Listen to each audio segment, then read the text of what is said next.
அப்ப நீங்க என்ன நினைக்கிறீங்க? இந்த பசியோடு இருக்கிற மக்களை பத்தி கவலைப்படுறது இல்ல, பறக்கிற மக்களை பத்தியே கவலைப்படுறீங்க. நீங்க ஒண்ணுதான் நீங்க சிந்திக்கணும்.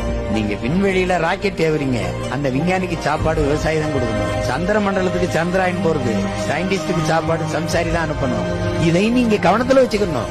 நீங்க வளர்ச்சி வளர்ச்சி வளர்ச்சிங்கிறீங்க, எது வளர்ச்சின்னு கேட்டா சொல்ல மாட்டீங்க. ஒரு பிச்சைக்காரன் சுவிப்பு மிஷின் வச்சு பிச்சை எடுக்கிறதல்ல வளர்ச்சி, பிச்சைக்காரனே இல்லாத நாட்டை உருவாக்குறது தான் வளர்ச்சி. நீங்க அதை நோக்கி நகருங்க. நீங்க அதை நோக்கி நகர மாட்டேங்கிறீங்க. நீங்க நகர்ப்புற வளர்ச்சியவே சிந்திக்கிறீங்க. ஸ்மார்ட் சிட்டி, எங்க ஸ்மார்ட் வில்லேஜ் இருக்கு? உங்களுக்கு வளர்ச்சிங்கிறதே நகர்ப்புற வளர்ச்சி தான். அதை நோக்கி தான் உங்க கட்டமைப்பு இருக்கு.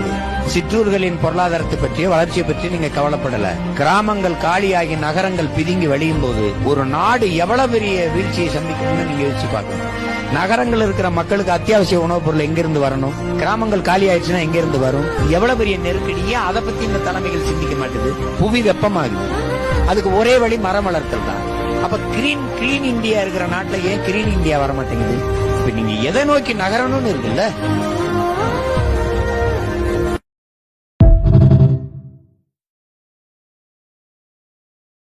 Download ShareChat.